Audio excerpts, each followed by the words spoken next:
Então, boa noite a todos. É um prazer ter vocês aqui para mais esse momento, né? Para mais esse bate-papo com especialistas, em comemoração ao Dia Mundial do Transtorno Bipolar, que é uma iniciativa da Sociedade Internacional de Distúrbios Bipolares, né? De transtornos bipolares, e tem como objetivo aumentar a conscientização e a aceitação da doença e eliminar o estigma social que a mesma causa, bem como promover a excelência no seu atendimento clínico e também o financiamento em pesquisas.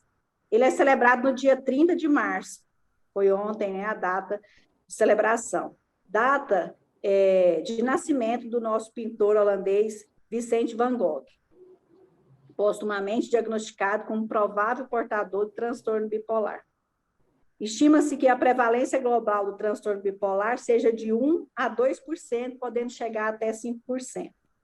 Esses dados de 2019 da Organização Mundial de Saúde indicavam que o problema atingia cerca de 140 milhões de pessoas no mundo. A doença atinge mais os jovens, sobretudo entre 15 e 25 anos. Contudo, o último estudo epidemiológico apontou para o pico tardio entre 45 e 55 anos. O transtorno bipolar é uma doença do cérebro que causa mudanças anormais de humor, energia e níveis de atividade, além de afetar a capacidade de levar adiante tarefas do dia a dia.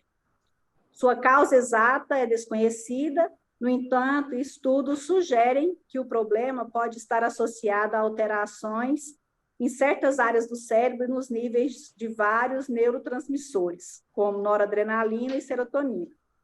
Esse desequilíbrio reflete uma base genética ou hereditária para o transtorno, que tem como principais características episódios depressivos alternados com episódios de euforia, e casos em que há uma mescla dos episódios depressivos e episódios de euforia. Para mediar esse bate-papo e apresentar nossos convidados de hoje, eu quero convidar o Dr. Ítalo Rocha da Silva, que é médico psiquiatra e preceptor da residência médica e psiquiatria do HGG. É um prazer ter vocês aqui, em nome da nossa superintendência do IDETEC e a nossa diretoria de ensino e pesquisa. A gente agradece. Doutor Ítalo, boa noite, seja bem-vindo. Obrigada, Gustavo. Obrigada, doutor Leonardo. Sejam bem-vindos. Obrigado, Wagner, pelo convite aí de fazer essa mediação, né, desse bate-papo. Assim, na verdade, a maioria dos assuntos, né, em psiquiatria são muito palpitantes, né, e fazem parte do nosso dia a dia. E o transtorno afetivo bipolar é um dos que mais estão presentes, né, e às vezes a gente nem tem a noção da dimensão, né, com que isso realmente permeia as nossas vidas. É um assunto apaixonante, ao mesmo tempo, né, pode gerar muitas dúvidas, tem aspectos controversos, né, e eu acho que vai ser um bate-papo legal, né, e vamos aproveitar aí a expertise, né, do Dr. Leonardo, né, do Dr. Gustavo, que são, Dr. Gustavo, né, nosso R3, né, um excelente residente, uma grande promessa aí da psiquiatria brasileira, quiçá mundial, né, Dr. Gustavo? E o Dr. Leonardo... Deus te ouça. E o Dr. Leonardo... Não estou em hipomania, hein? E o Dr. Leonardo não, né, nem precisa de mais apresentações, né? Um excelente psiquiatra, um grande amigo, né? Vamos lá, vamos que vamos. Muito Pode obrigado, começar, doutor então. Ítalo. Vamos lá, doutor Gustavo. Bora lá. Faz uma introduçãozinha para a gente aí, por favor. Bom, a Wagner já fez uma excelente introdução, né? Fez um resuminho aí da doença, que talvez seja até um pouco mais comum do que as estatísticas falam aí. A ideia dessa reunião é ter um bate-papo. Na verdade, não é uma aula estruturada, é bem pouco estruturado, na verdade. Eu até coloquei um slide aí, não sei se vocês estão conseguindo ver, mas na realidade são 3 slides só, contando com esse aí, porque o que eu trouxe, na verdade, foram perguntas comuns sobre o transtorno bipolar, que é justamente para instigar esse bate-papo, essa conversa, Espero que o doutor Ítalo também participe, todo mundo participe. Diga suas dúvidas, comentários e tal, as impressões que vocês têm sobre esse transtorno. Porque para a gente que lida com isso frequentemente, todo dia, acaba que muita coisa fica simples, fica corriqueira, mas para o público em geral, muitas vezes gera muita dúvida, né? O que é esse transtorno bipolar? Então, são 10 perguntas aí que eu procurei na internet, quais são as perguntas mais comuns sobre o transtorno bipolar. E essas são as primeiras 5, e aí a gente pode dissertar em cima disso aí. Quer falar alguma coisa, doutor Leonardo? Não, pode. Acho que essa estrutura aí ficou excelente. Beleza. Então, vamos lá para a primeira pergunta, né? O que é o transtorno bipolar? Você quer começar, doutor? Quer que eu vou dando a entrada? Não, pode começar. Então, beleza. Bom, o transtorno bipolar, então, ele é um transtorno de humor. Transtorno de humor é uma classe de doenças na psiquiatria que envolve alterações do humor, né, como o nome diz, como a depressão, por exemplo. E talvez aí a gente tenha que esclarecer um pouquinho o que é o humor, para quem não tem tanta familiaridade com esse termo, né? O humor é aquele estado basal do indivíduo, aquele estado que ele sempre retorna. Então, todo mundo tem seus momentos ali de felicidade, de tristeza, outras emoções, raiva, angústia, ansiedade, mas sempre retorna para aquele estado basal. Esse estado basal, a média ali, é o humor. Na maioria das pessoas, o humor está normal. Quando você está bem, você está ali, tranquilo, nem super feliz, nem super triste. E aí, os transtornos de humor são aqueles onde esse basal fica alterado, né? O transtorno bipolar é um deles. Aí, no transtorno bipolar, a gente vai ter, como o próprio nome sugere, né, 2 polos da doença. Então, é uma doença de opostos, igual mostra essas máscaras aí. Então, a gente vai ter períodos onde o indivíduo ele vai ter humor elevado, né, que seria o oposto da depressão, ou seja, ele vai ficar mais alegre, mais para cima, mais falante, ou talvez mais irritado, mais cheio de energia. E a gente vai ter momentos onde o oposto acontece, que são os episódios de depressão propriamente dito, onde isso aí todo mundo já deve ter ouvido falar, né? O indivíduo fica mais para baixo, mais triste, sem energia, com vontade de chorar, às vezes perde a fome, às vezes come demais, às vezes perde o sono, às vezes dorme demais, então fica tudo bagunçado. Então, esse aí é o resuminho do que é o transtorno de humor. E o transtorno bipolar, então, é quando a gente tem esses dois juntos, né? Episódios de depressão, onde a energia vai lá embaixo, e episódios de mania, onde a energia vai lá em cima. Então, esses períodos de exaltação, de estresse, de irritabilidade, a gente chama de mania ou hipomania. Talvez a gente vai falar mais um pouquinho disso aí na frente. Quer acrescentar alguma coisa, doutor? Doutores, né? Incluindo o doutor Ítalo aí. Eu acho que é bom a gente lembrar um pouquinho também, Gustavo, da questão histórica, né? Desde na literatura, em vários outros aspectos, na literatura não médica mesmo, literatura clássica, de indivíduos que apresentavam essas variações de humor. É interessante que na Bíblia, o rei Saul, ele é citado como exemplo tanto de depressão, mas, na verdade, ele apresentava períodos de euforia, irritabilidade e tudo mais. Você, provavelmente, um personagem bíblico bipolar tenha sido o rei Saul. E trazendo um pouco mais para cá, antigamente era conhecido como a chamada psicose maníaco-depressiva, PMD.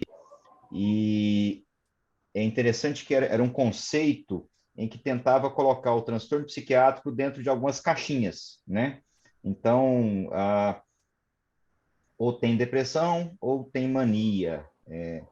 E o que vem mudando muito no conceito, e uma coisa que o doutor Ítalo colocou, é que às vezes quando a gente está atendendo algum paciente, a coisa já está tão entronizada, a questão a gente chama hoje em dia de espectro bipolar, né, que o bipolar ele não funciona exatamente dentro dessas caixinhas em que a gente tentou colocar, né, a medicina tentou colocar nessas caixinhas no passado. Então, a gente tem falado mais do espectro. Porque, às vezes, você olha para o paciente, está conversando e vem muito, né, aquela questão quase que algo intuitivo, esse paciente é bipolar. E é interessante que, às vezes, o doutor Ito colocou, às vezes aquilo está já tão entronizado na gente, que, de repente, você fala, por que ele é bipolar? Né? E, às vezes, você fica, não, mas e realmente é bipolar. Então, essa é o que era chamado psicose maníaco-depressiva, e hoje em dia existe muito mais esse conceito chamado de espectro bipolar.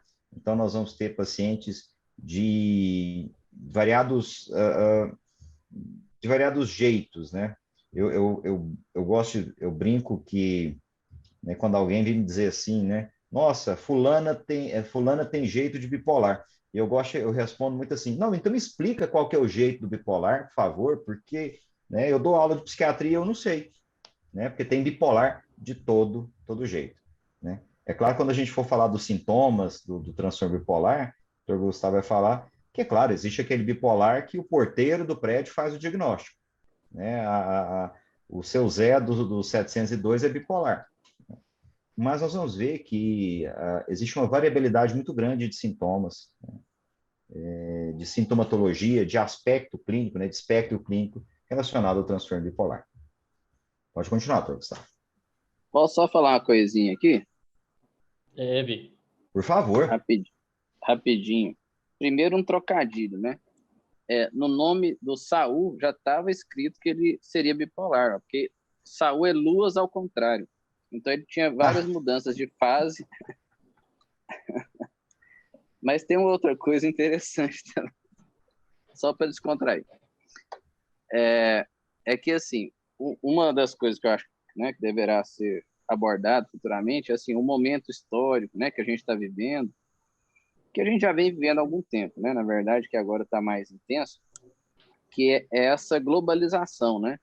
Então, antigamente, a gente tinha tempo para digerir as emoções, né? E hoje, se a gente for parar para pensar, o mundo ele vive um movimento bipolar, né? Assim, então, o imperador lá do Japão, ele amanhece com um quadro infeccioso. Aí a bolsa lá de Tóquio tem queda, que impacta lá na bolsa de Nova York, que por sua vez impacta aqui, né, na bolsa de São Paulo, e várias pessoas perdem dinheiro. Aí, de repente, no outro dia, não, já melhorou. Então, assim, essas flutuações, né, essa intensidade, a gente não está tendo tempo para acompanhar, porque as nossas emoções, a gente precisa de um certo amadurecimento. Isso demanda tempo, né? Enquanto o mundo está passando por mudanças muito rápidas, né? Então, essas mudanças sociais também têm, né, um certo impacto. Só para já jogar uma bolinha assim, que eu acho que são coisas que a gente tem que falar. Mas estava escrito, em Saúl é luas ao contrário. Já nasceu para ser bipolar. Exatamente. Isso aí. E aí, então, vamos para a segunda pergunta, né? Quais são os sintomas do transtorno bipolar? E aí, já complementando aqui, vocês aí falaram, é uma doença extremamente heterogênea. Então, não existe jeito de bipolar, ou aliás, pode até existir, mas não é só aquele jeito, não é só aquele caso típico, estereotípico, que é o bipolar. Você tem bipolar de todos os tipos. Isso aí, já dissertando um pouquinho sobre, é um dos motivos pelo qual a gente tem expandido tanto o diagnóstico, né, para o transtorno bipolar, não só para aquele tipo de bipolar que o doutor até falou aí, descrito lá na psicose maníaco-depressiva, onde a coisa era bem escrachada, bem óbvia, aquela coisa assim, nossa, há uma semana o fulano estava correndo pelado, falando que ele era Deus, e aí hoje ele está ali se lamentando, chorando, querendo morrer. Isso aí realmente é óbvio, né? É um tipo de transtorno bipolar grave, escrachado, evidente, mas quando a gente vai investigar, para quem lida com isso frequentemente, a gente observa que, na verdade, a maior parte, né?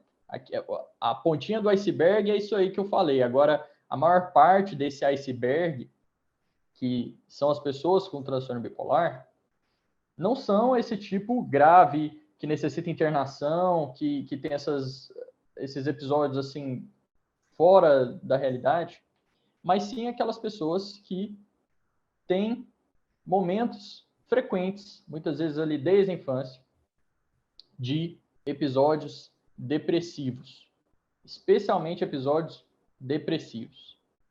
Eu estou começando então com a depressão como principal sintoma do transtorno bipolar por vários motivos, tá? Mas o principal motivo é o seguinte: a forma mais comum, que também, felizmente, é a forma mais leve do transtorno bipolar, que a gente vai falar em seguida, que é o tipo 2, na maior parte do tempo, o paciente, quando ele não está bem, obviamente, ele está no episódio depressivo. E só uma pequena parte do tempo, esse paciente fica exaltado, fica alegre demais, estressado demais, agitado demais. Então, vem aí o principal sintoma do transtorno bipolar, que é a depressão. Mas é uma depressão que não acontece uma vez só, que geralmente não acontece só quando tem uma coisa ruim na vida do indivíduo, depois que ele terminou um relacionamento, depois que o cachorro morreu, depois que descobriu uma doença, não. Geralmente, esse sintoma de depressão no transtorno bipolar é uma depressão que vem há muitos anos, frequentemente desde a infância ou da adolescência, geralmente sem motivo muito óbvio, às vezes um pequeno motivozinho e a pessoa entra em depressão, e é recorrente. Então, assim, a pessoa teve depressão ano passado, ela ficou bem, aí agora ela tem depressão de novo, aí depois ela fica bem, e daqui a alguns meses ela tem de novo. Esse é o principal sintoma do transtorno bipolar.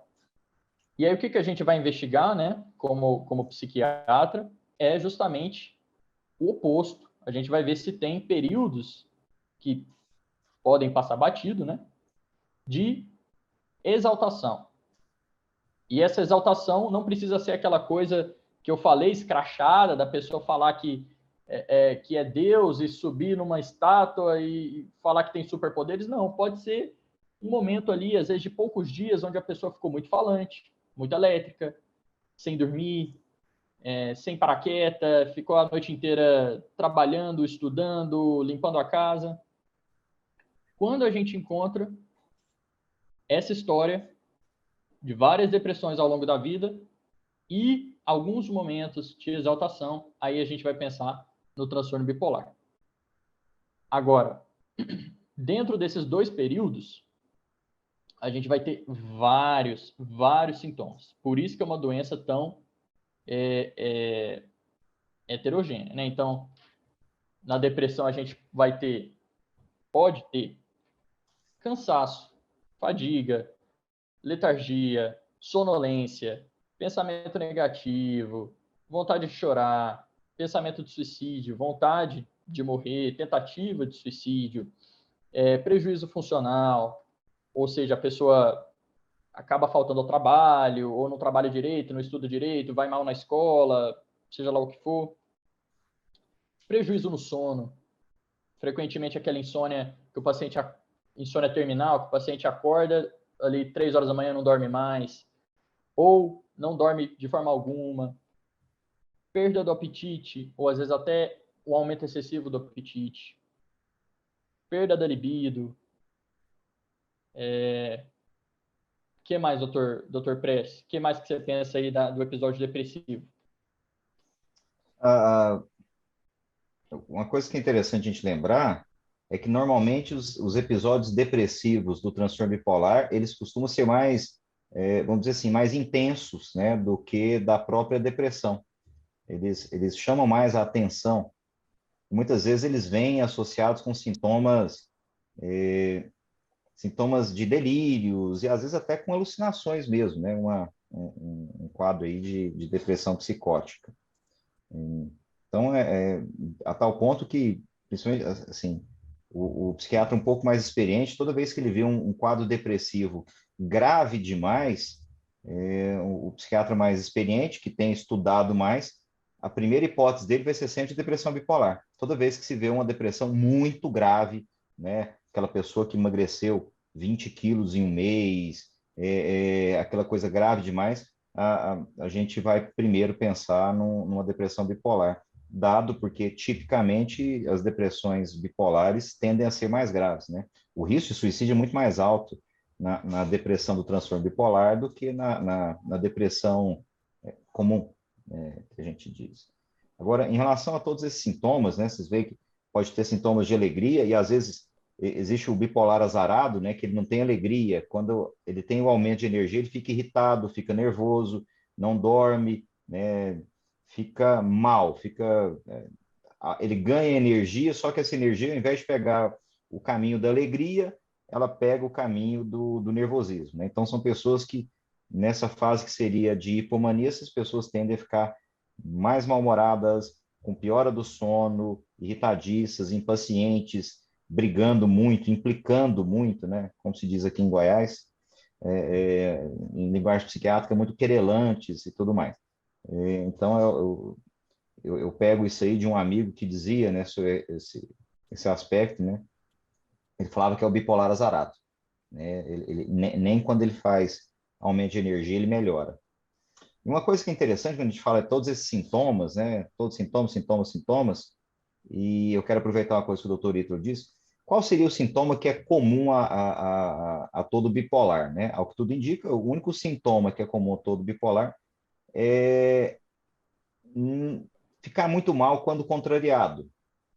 É a baixa tolerância às frustrações, né? Então, quando alguma coisa sai diferente do que ele quer, do que ele imagina que é o correto, enfim, quando ele é frustrado, né? Quando ele é contrariado, alguma coisa negativa que seja, ele reage de uma forma muito intensa. É o que o Dr. Gustavo estava comentando, né? Esses episódios depressivos, eles vêm sem motivo, ou às vezes com motivos muito pequenos, né? Coisas muito simples.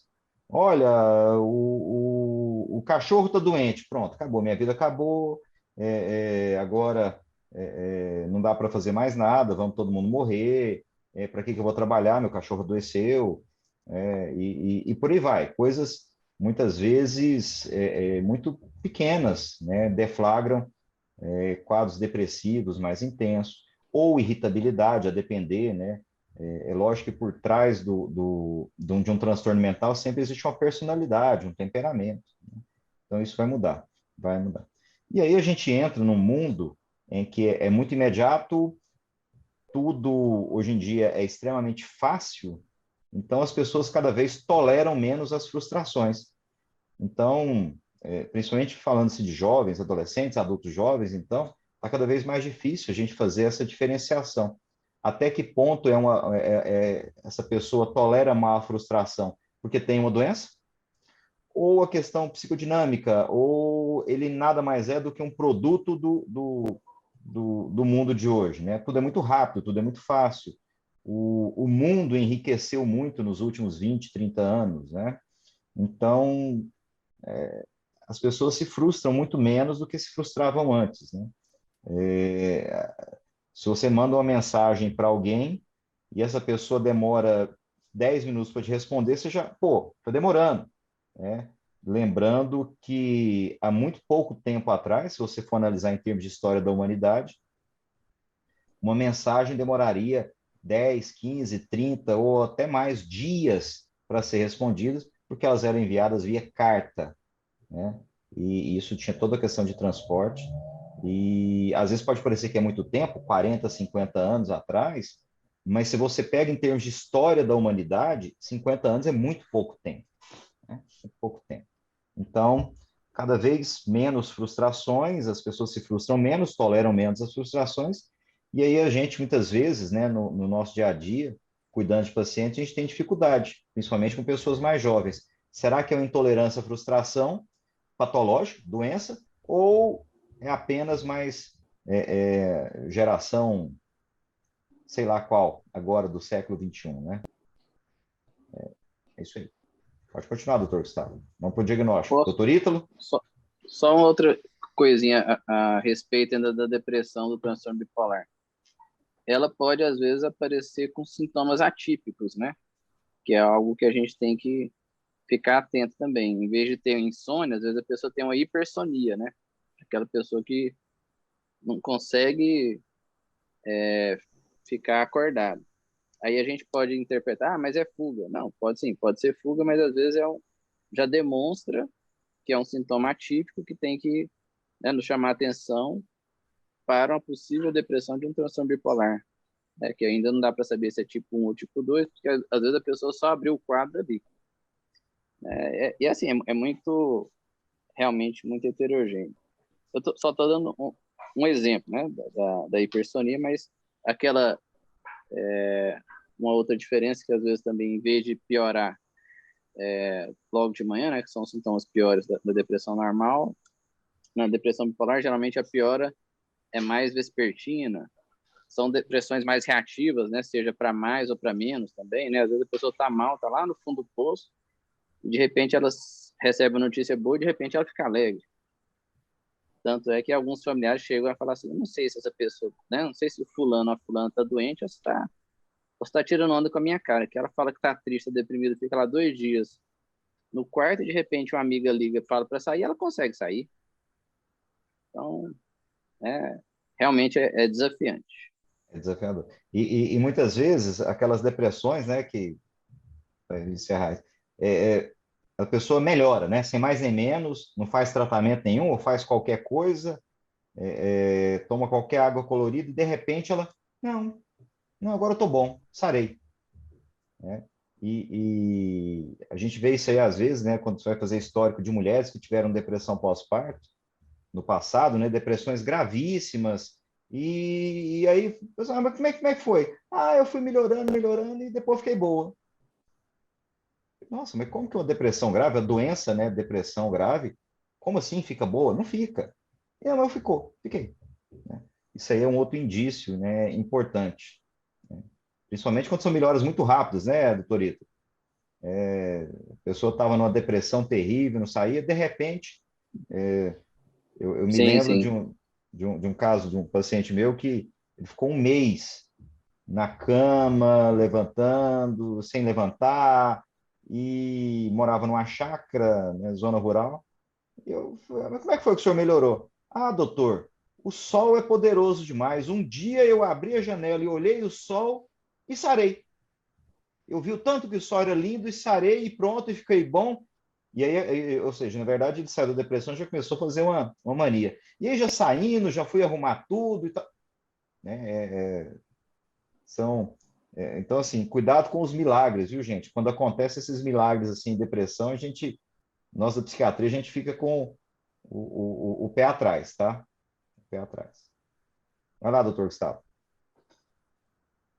Beleza, então, eu acho que o que está presente aí nessa conversa sobre os sintomas como um todo é, como o doutor falou, essa baixa tolerância à frustração, e a gente pode definir de uma forma mais generalizada como uma instabilidade do humor. Então, o paciente bipolar é um paciente que tem o humor instável. E eu falo isso para já puxar um mito muito comum sobre o transtorno bipolar, que é algo que está até no senso comum, de que bipolar é aquela pessoa que tá feliz de manhã e tá estressado 10 minutos depois, e na hora do almoço ela tá feliz, e à noite ela tá triste, e depois ela tá feliz de novo. Então, assim,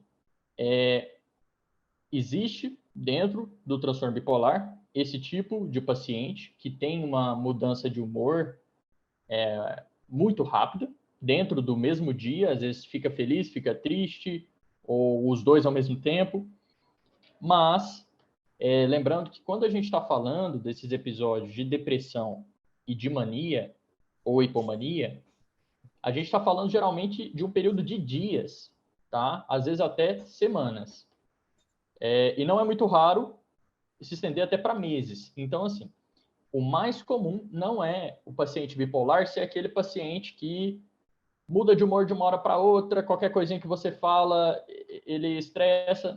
Não é bem assim. Geralmente, o paciente bipolar, quando ele está deprimido, ele fica deprimido alguns dias.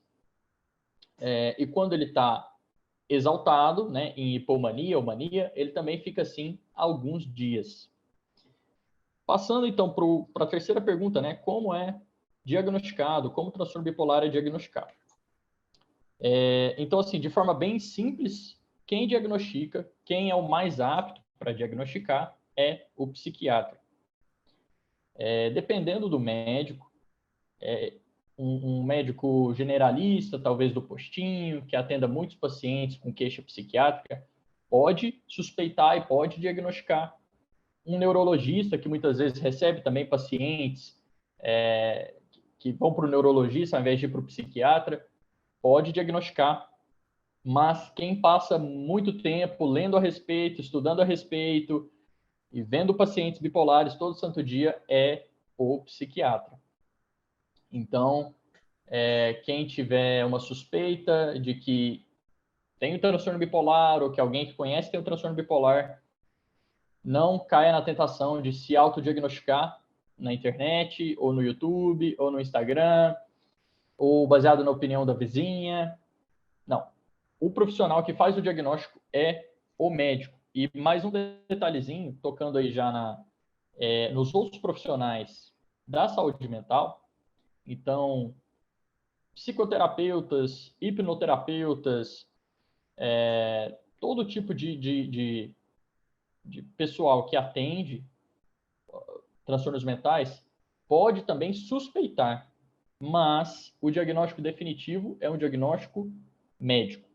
É bom a gente falar isso porque de vez em quando acontece de ter divergência, né? Às vezes o psiquiatra faz o diagnóstico e aí chega lá no psicólogo, o psicólogo fala, não acho que você é bipolar, e às vezes o paciente acaba até abandonando a medicação por causa disso. Então, assim, lembrar que o diagnóstico de doenças mentais, de transtornos médicos, é um ato médico. E quem faz é o médico. De preferência, o médico especialista, que é o psiquiatra, quando se trata de transtorno bipolar. Eu não vou entrar muito em detalhes assim de critérios diagnósticos, o que o nosso manual fala, né, que é o DSM. Por um lado, porque a gente não necessariamente segue à risca esses manuais, eles são guias, né? E também porque não é do escopo dessa conversa aqui, falar de cada critério, como que a gente faz. Mas, assim, em resumo é isso. Quem diagnostica é o psiquiatra e o restante é só suspeita, só opiniões. Então, confiem no psiquiatra. Se for para confiar em um profissional, confie no psiquiatra. E o diagnóstico é clínico, né? Não tem exame, tá? Não tem exame. Não tem exame de sangue, não tem exame, não tem ressonância, não tem tomografia, não tem nada disso, tá? O diagnóstico é clínico, baseado na anamnese, né, do paciente. E lembrando que são diagnósticos por vezes difíceis, que demandam acompanhamento longo, mesmo da gente que é especialista, muitas vezes nós temos dificuldade.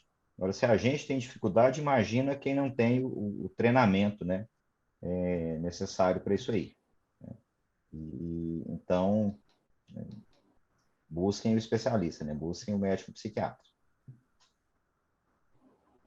Exatamente. É muito, muito bem lembrado essa questão dos exames, porque de vez em quando vem paciente, né, dosando serotonina, ou dosando alguma outra coisa, achando que vai ter aquele documento que fala, olha, eu tenho isso. E não, infelizmente, ainda não existe um exame definitivo, demanda um acompanhamento, uma entrevista, uma boa escuta, um bom raciocínio por parte do médico.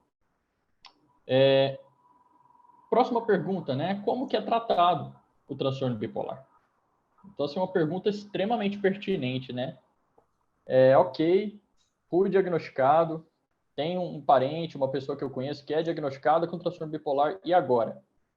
Bom, o carro-chefe do tratamento hoje é a medicação.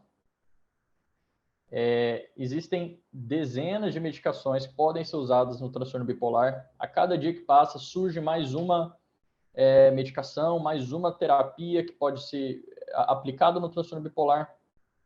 Mas o carro-chefe são as medicações. As medicações que a gente usa no transtorno bipolar, elas recebem um nome genérico, né, de estabilizador de humor. Então, uma medicação que consegue evitar a depressão e evitar a mania, né, então não deixa você nem muito para baixo, nem muito para cima, te deixa mais centrado, ela recebe o nome de estabilizador de humor. E são medicações que muitas vezes são usadas para outras coisas. Então, a gente tem o ácido valproico, por exemplo, que a maior parte das vezes é usado como anticonvulsivante, para epilepsia, por exemplo, ou para dores de cabeça, mas é usado no transtorno bipolar como estabilizador. A gente tem medicações que são usadas, por exemplo, na esquizofrenia, para delírios, para alucinações, mas que são usadas também no transtorno bipolar como estabilizador de humor. A gente tem o lítio, né, o carbonato de lítio, que é uma molécula contendo esse elemento, né, o elemento lítio, que age de formas extremamente complexas no sistema nervoso central, mas que evitam a depressão, evitam esses estados de exaltação, esses episódios de mania, e, portanto, também recebe o nome de estabilizador de humor. Então, resumindo, o carro-chefe do tratamento do transtorno bipolar é com estabilizadores de humor. Agora, existe estudo demonstrando eficácia de terapias e métodos não farmacológicos? Com certeza. Absolutamente. Por exemplo, coisas simples como uma rotina bem estabelecida, dormir bem, acordar na mesma hora, dormir na mesma hora. Então, assim, cuidar bem do sono, cuidar bem da alimentação, praticar atividade física. Tudo isso está comprovado que reduz a incidência de depressão, reduz a incidência de mania. Então, basicamente, deixa o bipolar mais estável e evita que ele tenha a doença agravada. Outra coisa que é muito utilizada e é muito útil são as psicoterapias, as várias modalidades de psicoterapia. Algumas têm mais estudo do que outras. E, interessantemente, isso é uma informação que o Dr. Danilo me passou recentemente, que a psicoterapia, uma das psicoterapias mais eficazes no transtorno bipolar é a psicoeducação, que é basicamente você explicar para o paciente sobre a doença. Então, isso é uma forma de terapia, você dar conhecimento para o paciente. Isso aqui que a gente está fazendo agora é exatamente isso, é psicoeducação. O que é o transtorno, como que é diagnosticado, como que é o sintoma, como que a gente trata, isso já é terapêutico, tá? Então, tudo isso, farmacológico e não farmacológico, é muito bom, mas é sempre importante lembrar o paciente que, na maioria dos casos, a gente não vai abrir mão da medicação. Na maioria dos casos, a gente vai ter que fazer um tratamento de manutenção que frequentemente muda ao longo do tempo. Frequentemente vai mudar, dependendo se o paciente tem mais episódios depressivos, ou mais episódios de agitação, ou mais episódios mistos. A depender de como ele se sente, do quanto ele pode pagar, de quanto tempo ele já está bem, sem ter exaltação, exacerbação da doença. Então, é um tratamento mutável ao longo do tempo, ele é dinâmico, mas a gente tem que deixar claro para o paciente, olha, é uma medicação que você vai ficar tomando por um tempo indeterminado, não vamos pensar em tirar daqui 2, 3 meses, porque geralmente o resultado não é bom quando a gente fica sem medicação. Quer comentar alguma coisa, doutor? Não, é isso mesmo. O tratamento são medicamentos. Se, se usa pouco antidepressivo no transtorno bipolar, né? Na verdade, a regra é não usar, tá? Mas existem exceções, como sempre. E o tratamento de suporte ele é fundamental, né? Então, a parte de atividade física, boa alimentação, boa rotina, né? O bipolar piora quando ele fica sem rotina, né? Então, é muito comum o bipolar piorar quando ele tira férias, né? Ele tira férias e fica pior do que estava quando estava trabalhando.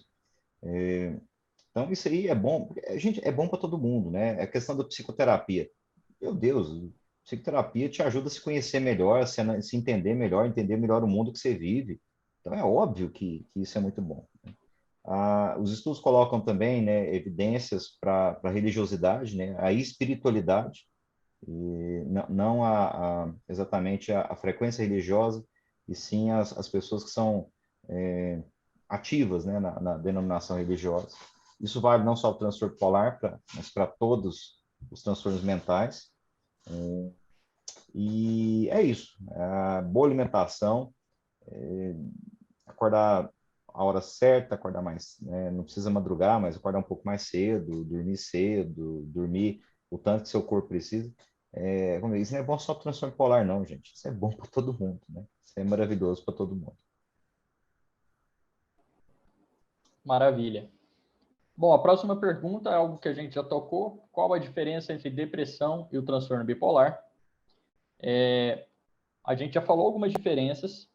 Algumas são mais pertinentes para o psiquiatra que vai fazer essa investigação, mas, no geral, o que a gente tem que saber é que depressão, quando a gente fala o termo depressão, a gente está se referindo ao que às vezes a gente chama de depressão unipolar, que é aquela depressão que vem, mas não vem acompanhada, ao longo da história do paciente, de episódios de mania, de exaltação, de exacerbação do nível de energia.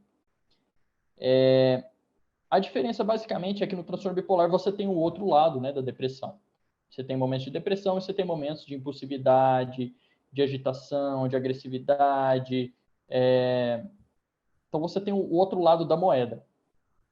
Mas, assim, a depressão é muito ruim, não quer dizer que o outro lado seja muito bom. Os dois são extremamente prejudiciais para o indivíduo, tá? Tanto o episódio depressivo quanto o episódio de mania ou hipomania. Existem algumas diferençazinhas, assim, quando a gente pensa... quando que a gente vai pensar no transtorno bipolar, o doutor Leonardo até já falou aí para a gente, quando é uma depressão muito intensa, muito súbita, sem motivo, quando tem sintomas psicóticos, ou seja, a pessoa escuta vozes, vê vultos, ou crê em coisas que não são realidade, se sente perseguido, esse tipo de coisa, fala a favor de uma depressão dentro da doença bipolar. E o oposto, quando a gente tem uma depressão por um motivo mais evidente, às vezes que aconteceu depois de uma tragédia, de uma coisa muito ruim, algo que veio progressivamente, algo que tem um curso não tão rápido, não tão intenso, que não tem esses sintomas que eu falei associados, sintomas psicóticos. Aí a gente vai pensar principalmente na doença, na depressão comum, digamos assim, que é a depressão unipolar. Eu acho que, além disso, já seria mais um papo entre psiquiatras, assim, das pequenas diferençazinhas, as pistas que a gente pode ver de que é unipolar ou bipolar. Bom, as próximas 5 perguntas aqui, né? Existe mais de um tipo de transtorno bipolar? Existe, né? É a pergunta. Sim. Na realidade, esse é até um debate bem vivo ainda na psiquiatria. O tipo de transtorno bipolar que foi descrito lá antigamente, né, como psicose maníaco-depressiva, lá pelo Kraepelin, aquela coisa bem escrachada, como eu falei, aquela coisa bem evidente para todo mundo, aquela coisa gritante. Aquele tipo é o tipo 1, que é um tipo um pouco menos comum, mais grave, mais intenso, que é onde o paciente ele vai apresentar realmente períodos de mania. A gente já falou um pouquinho sobre mania, que são esses episódios de muita exaltação. Mas aí entra a distinção que a gente faz entre mania e hipomania. A mania é uma superexaltação que geralmente dura mais de uma semana, que geralmente causa grande prejuízo no indivíduo. Às vezes ele vai ficar sem dormir, às vezes ele vai fazer compra demais, vai ficar hipersexualizado, vai ficar agressivo, vai sair da realidade, vai ver vultos, vai escutar vozes. Isso é a mania. A hipomania é como se fosse uma versão mais light disso aí, né? Geralmente não dura mais de uma semana, geralmente não tem sintomas psicóticos, a pessoa não sai da realidade e muitas vezes passa batido. Ela continua fazendo tudo que ela faz, às vezes um pouquinho mais agitada, cheia de energia, mas quando vê já passou. Quando a gente tem mania, a gente tem o transtorno bipolar tipo 1, que é o tipo mais grave. Quando a gente tem só essas hipomanias, que duram menos, que não precisam de internação, que não acabam com a vida do indivíduo, que às vezes passam batido, aí a gente vai falar do transtorno bipolar tipo 2. Ele é menos grave, ele é mais light, digamos assim, ele é menos perigoso para a vida do paciente, muitas vezes nem compromete o trabalho, às vezes a pessoa vive uma vida praticamente normal até ser diagnosticada, né? E aí existem alguns profissionais estudiosos que fizeram outras divisões, além desse tipo 1 e 2, e colocaram aí tipo 2,5, tipo 3, tipo 4, tipo 5, tipo 6, tipo meio, tipo 1/4. A gente tem 1 milhão de divisões, que é um pouco menos utilizada na maioria dos estudos, na maioria das conversas psiquiátricas, mas que vieram justamente para abranger toda essa heterogeneidade dos pacientes bipolares, porque tem esse que o doutor falou, por exemplo, o bipolar azarado, que é depressão, depressão, depressão, depressão, e quando ele não está deprimido, ele está estressado. Tem o bipolar mais sortudo, digamos assim, que é aquele bipolar que ele está sempre alegre, sempre feliz, sempre trabalhador, e de vez em nunca ele tem uma depressão, e geralmente é uma depressão muito forte, perigosa. Então, assim, a gente tem todos os tipos de bipolares que você imaginar, aquele que só vai ter depressão lá na terceira idade, aquele que começou na infância, aquele que aconteceu por causa de um antidepressivo ou por causa de uma droga ilícita. Então, assim, se a gente quiser, a gente consegue encontrar 50 tipos de transtorno bipolar, mas a principal divisão é essa entre tipo 1 ou 2. Diz aí, doutor. Não, professor, encontrar mais de 50 tipos, né? Foi ou mais, né? Ou mais. É um transtorno extremamente heterogêneo, né? Super muito heterogêneo. heterogêneo. Então, beleza. Vamos para a próxima pergunta, né? O que causa o transtorno bipolar? Qual a causa? Aí, em relação à causa, a primeira coisa que a gente tem que falar é que é multifatorial. Não existe uma causa bem definida.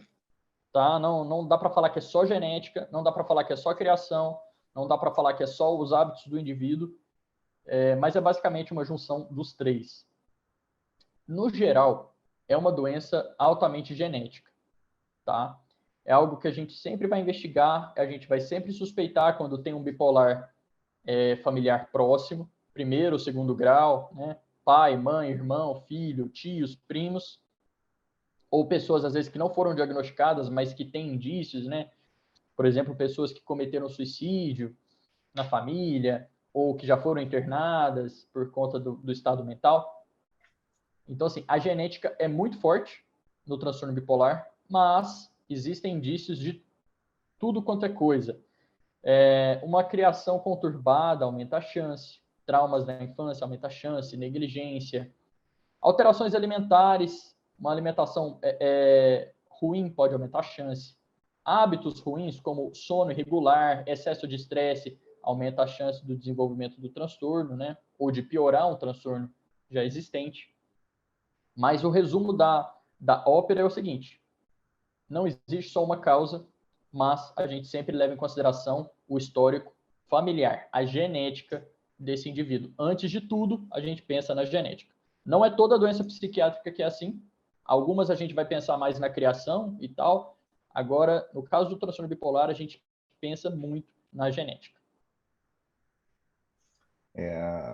E E lembrando que quando a gente vai ver a questão na genética do transtorno bipolar, outros transtornos ganham importância muito grande porque eles compartilham genética, né? Então, muitas vezes, a gente sabe que em famílias onde tem esquizofrenia, você tem uma chance maior de transtorno bipolar. Onde você tem autismo, você tem uma chance maior de transtorno afetivo bipolar. Quando a questão que o Dr. Gustavo comenta sobre suicídio, gente, é porque eu comentei um pouco antes, o suicídio ele é mais comum no transtorno bipolar, né, do que na própria na depressão unipolar. Então, é o que a gente chama são famílias que a gente fala que tem história rica, né? A família tem história rica. Tem muitos casos na família, muitas alterações, maior dependência química que tem uma correlação com o transtorno bipolar. Então, existe uma base genética muito importante. Agora, toda essa questão do desenvolvimento vai levar a uma evolução mais favorável, mais sintomas, mais episódios, né, afetivos do que em outros casos.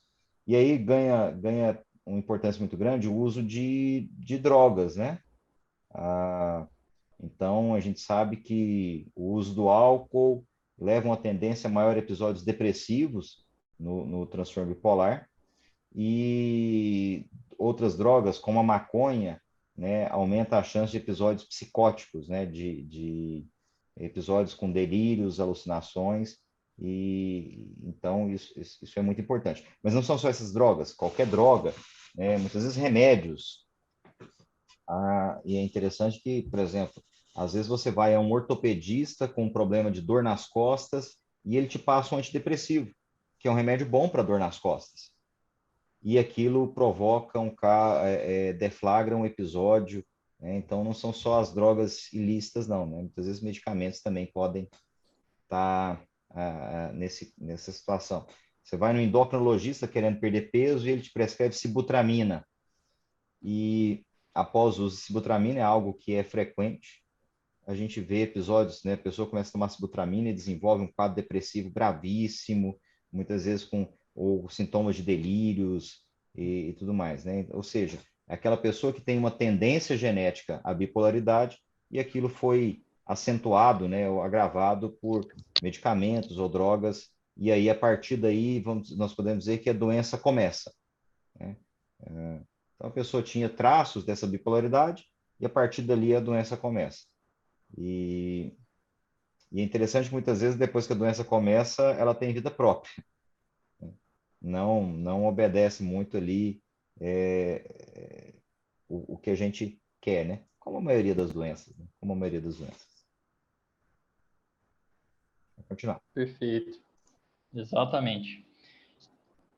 A próxima pergunta é algo que o doutor já até tocou aí, né? O transtorno bipolar é perigoso?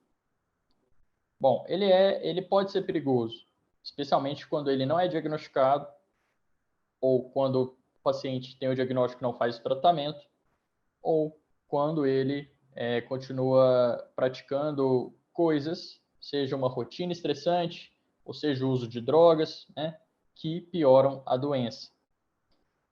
Quais são os perigos, né, do transtorno bipolar? Eu acho que a gente tem que começar pelo maior perigo de todos, que é o risco à vida do indivíduo, né? Especialmente no caso de suicídio. Eu não tenho estatística aqui, talvez se alguém tiver aí puder mandar, mas o índice de suicídio, de tentativa, né, e de execução do suicídio no transtorno bipolar é alarmantemente alta, tá? Então, assim, é muito alto, mais alto do que a gente imagina. E como o doutor falou, né, o suicídio no transtorno bipolar é mais comum do que na própria depressão, que é a primeira coisa que a gente pensa quando a gente pensa de suicídio, né? Então, boa parte dos suicídios que a gente vê não são pessoas com uma depressão comum, são pessoas que têm uma depressão associada, né, ao transtorno bipolar, dentro do transtorno bipolar. Agora, tirando o suicídio da conversa, ainda causa muitos prejuízos, tá? E não só no momento ali de depressão, mas em outros momentos da doença, até no próprio período de mania ou de hipomania, pode causar muito prejuízo ao indivíduo.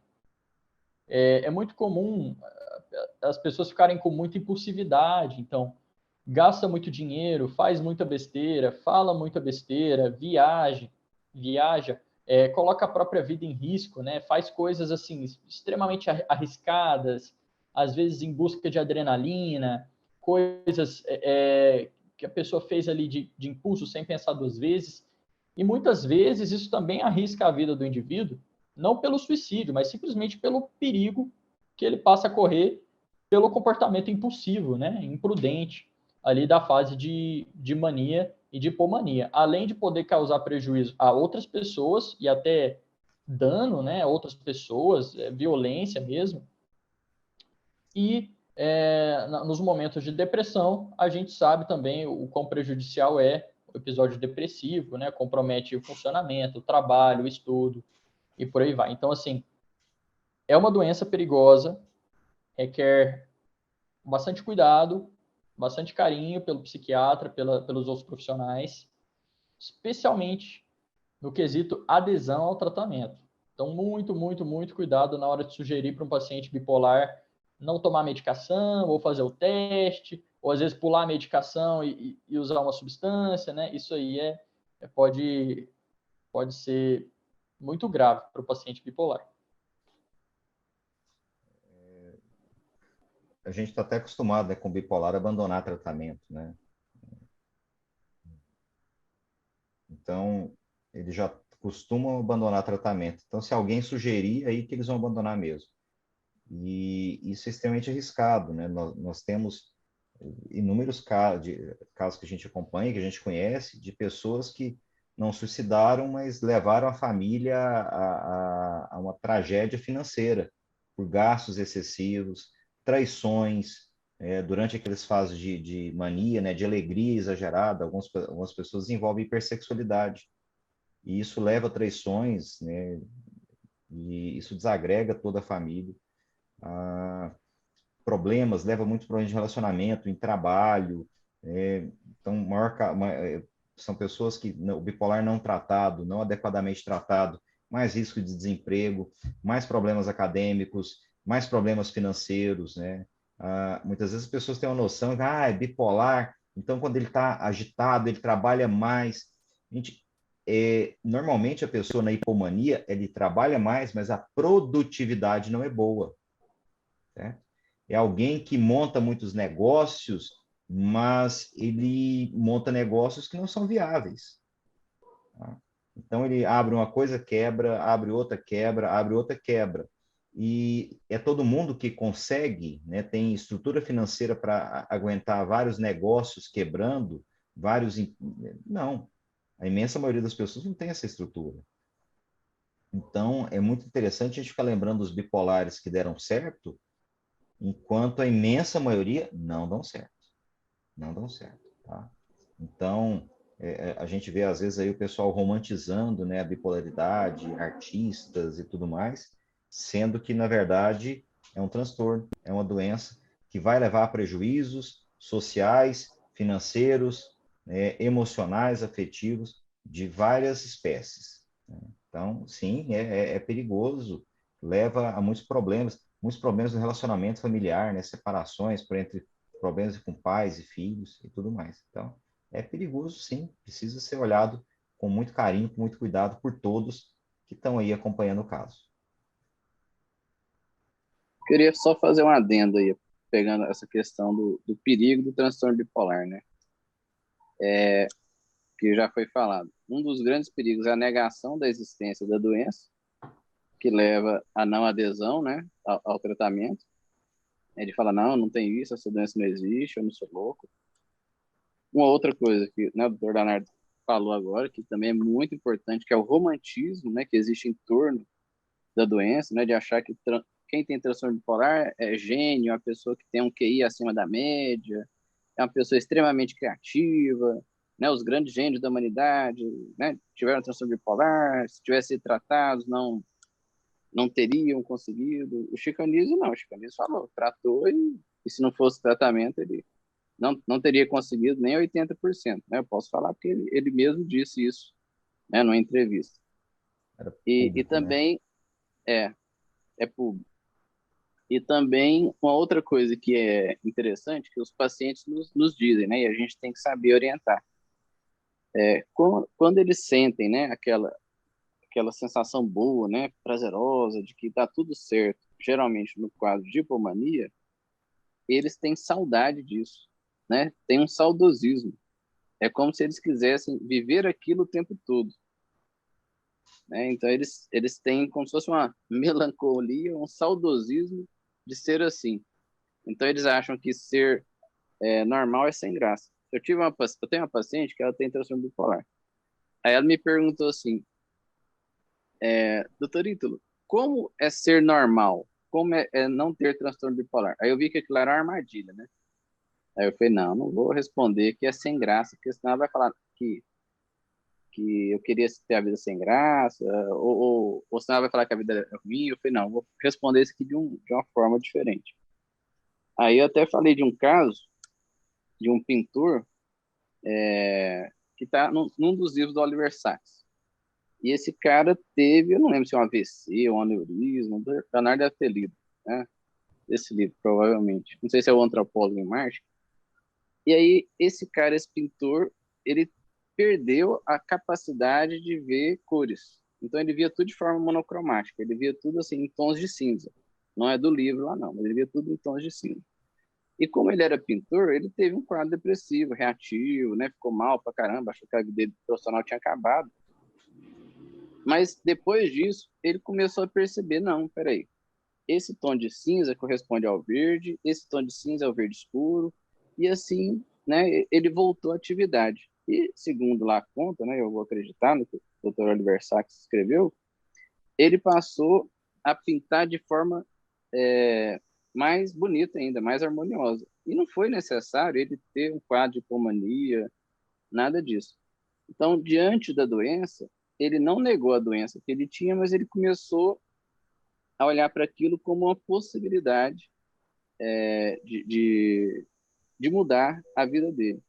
Então, assim, ter a doença do transtorno bipolar não é uma sentença de morte, né? A pessoa não está condenada a ficar usando a medicação, ficar sedada, lentificada, dopada, não é nada disso, né? Então, esse estigma é necessário que realmente seja diminuído cada vez mais. E que a gente também não tem essas ilusões, né? Que muitas vezes nós compramos como sendo uma coisa ótima, linda, maravilhosa.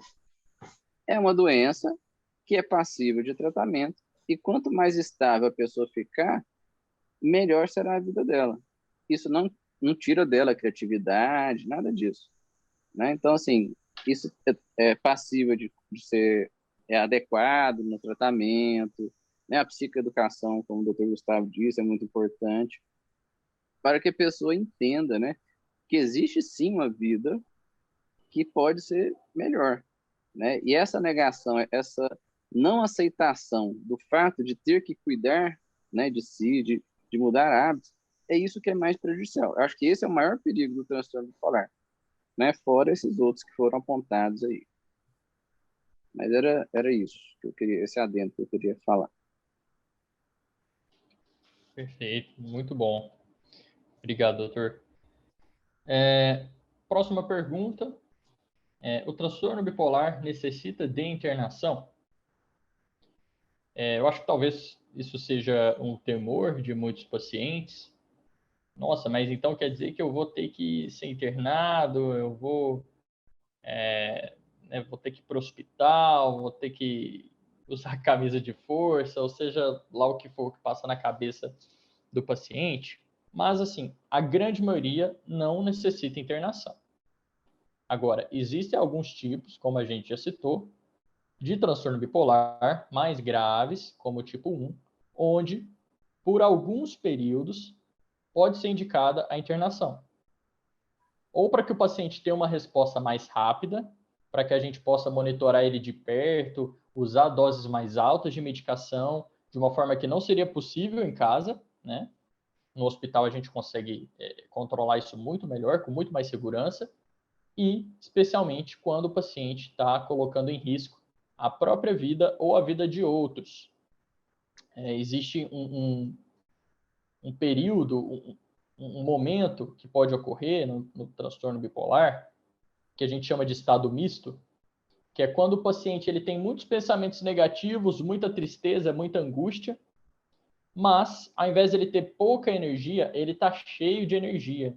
Então ele tem o pior dos dois mundos. Ele tem como se fosse a energia de uma mania com o mau humor da depressão. E são momentos muito perigosos, onde o paciente pode tentar tirar a própria vida, pode tentar tirar a vida de alguém, pode se machucar, pode cometer besteira, pode causar danos materiais. Então, assim, muitas vezes, não é tão comum assim, mas, assim, de vez em quando acontece da gente indicar para o paciente, olha, vamos internar alguns dias, vamos fazer um tratamento mais intenso por alguns dias, geralmente internações curtas, para que o paciente possa voltar o quanto antes para sua rotina, para sua casa, para manter o tratamento em casa. 99,9% dos pacientes não precisam internar e fazem o tratamento inteiro só através de consultas, tomando medicação em casa. Mas pode acontecer, sim, casos de internação. De vez em quando a gente vê isso acontecer. Especialmente no tipo 1, né? Transtorno bipolar tipo 1.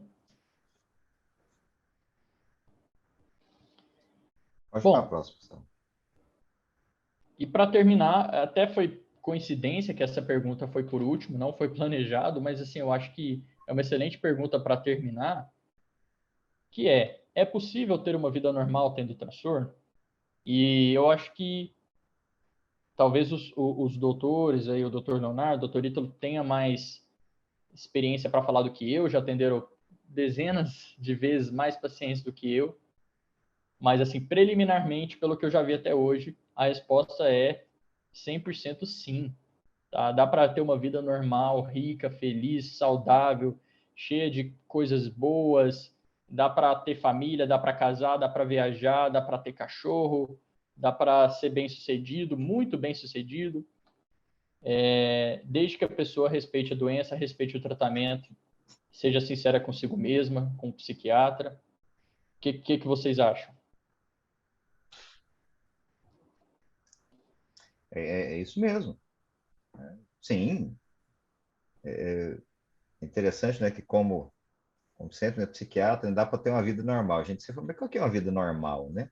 Mas é claro que né? Usando a medicação de forma adequada, buscando essa vida mais saudável, buscando ter essa rotina.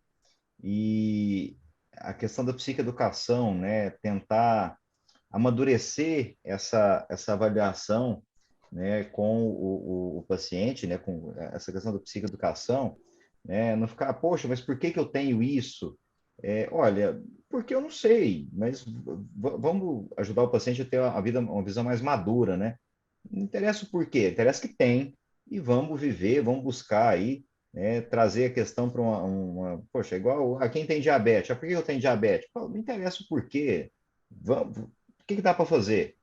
Eu tenho asma, eu tenho, né, trazer a doença, né, como a gente diz, né, desmistificar, trazer uma coisa mais real, mais natural, amadurecer essa visão e seguir em frente, né, ajudar o paciente a seguir em frente, a se cuidar da forma adequada, usar a medicação, lógico, o médico nós sempre vamos tentar usar a medicação que tem o menor nível de efeitos colaterais possíveis, né? Às vezes a gente precisa de usar coisa que dá sono por alguma fase, mas depois a gente não vai usar o que dá sono, né? Cada vez nós estamos tentando usar mais medicamentos que não vão ter alteração de peso, de vida sexual e tudo mais. Mas, poxa, né? Às vezes o remédio vai dar efeito colateral e aí é a hora que a gente tem que, de novo, trazer mais maturidade para a discussão, né? Pô, o que é melhor? Ter um pouco de efeito colateral ou ter uma doença que pode vir a ser incapacitante no futuro, né? Que pode causar tanta dor à família, né? Então, usar a medicação de forma adequada, né? Para ter essa vida normal, tem que ter essa visão, de novo, com maturidade a respeito da doença. E é isso, lógico que sim. Claro que pode ter vida normal. E deve ter. Tem que buscar ter, com certeza. Tem um livro interessante, tem alguns, né, assim, mas tem um que fala diretamente sobre uma pessoa que teve transtorno bipolar na adolescência, no começo da vida adulta, e que hoje é uma grande psiquiatra, né, referência mundial quando a gente fala em transtorno afetivo bipolar e transtorno depressivo, que é a Kay Redfield Jamison, né? Ela escreveu um livro que chama Mente Inquieta, e lá ela conta, né, de forma autobiográfica, como é que foi a vida dela, né? E fazendo um diagnóstico retrospectivo, ela fala como é que era o pai, que possivelmente o pai tinha. Eu não vou dar um grande spoiler, não, mas assim, o pai tinha. E ela foi ver, na faculdade eu tinha essa e aquela reação, então eu também já tinha. E faz tempo que eu li, tem mais de 20 anos, mais ou menos. Tem uns 20 anos, né? Por aí. Então, eu não lembro muitos detalhes, mas eu lembro que ela foi internada mais de uma vez, até que um dia ela falou assim, não, tudo bem, eu aceito, eu tenho essa doença e eu vou tratar. E no livro texto dela, né, no livro que a gente estuda, de transtorno afetivo bipolar, não lembro em que página, mas ela ainda fala, eu ainda faço tratamento de transtorno afetivo bipolar, eu ainda uso a minha medicação, sem querer fazer propaganda de nenhuma medicação aqui, né, e eu não abro mão dessa minha medicação, porque essa medicação me traz a estabilidade que eu necessito para que eu possa ter uma vida normal e plena. Né? Então, sim, isso é possível. Né? Vai depender da escolha que a pessoa vai fazer para a vida dela. Uma vida de prazeres fugazes, de muitos riscos, ou uma vida, né, com mais estabilidade, né, com mais capacidade de tomar decisões, né, e não ser governado por suas emoções. Então, é tudo isso que a gente tem que levar em conta, né? Mas é possível sim. Então, eu recomendo Mente Inquieta no singular. Tá? E se alguém começar a se identificar muito, procure um psiquiatra ao ler o livro. Brincadeira aí.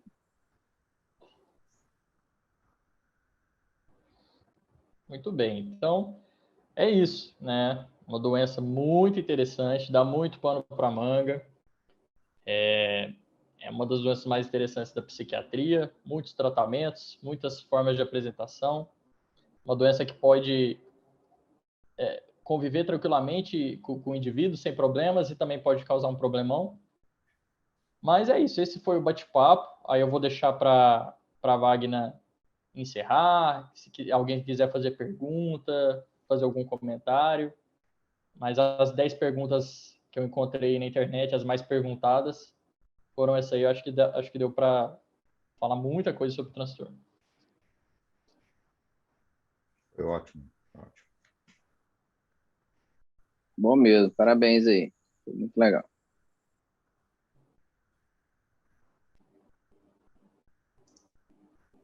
Se tiver alguma pergunta, está aberto. Doutor Zé Cláudio está parabenizando vocês, parabenizando você, doutor Gustavo, pela didática, pela excelente aula. A gente agradece a participação dele aqui também, da nossa diretora de enfermagem, Natália, e de todos os nossos colegas do hospital, residentes que estão aqui prestigiando nesse momento. Acho que a grande dificuldade mesmo que a gente tem com essa questão psiquiátrica, não só do transtorno bipolar, mas é essa recusa, né, essa dificuldade das pessoas de ir ao médico psiquiatra, né? Então, só vai no psiquiatra, não vou, porque já vou ser taxado como louco, né? Então, a gente enfrenta, convive com pessoas bipolares e que tem essa dificuldade, e que acho que o maior problema, a pessoa tem coragem de tomar uma medicação para emagrecer, né? A automedicação, ela é muito fácil hoje no nosso país, né? Qualquer farmacêutico, a gente tem dificuldade, às vezes, de comprar um antibiótico, mas qualquer medicamento é vendido no balcão de farmácia, prescrito pelo farmacêutico, então isso dificulta bastante. Mas foi muito esclarecedor a aula, foi muito bom, é muito bom poder ter esses momentos com vocês. Está chegando mais uma pergunta aqui, vamos ver aqui.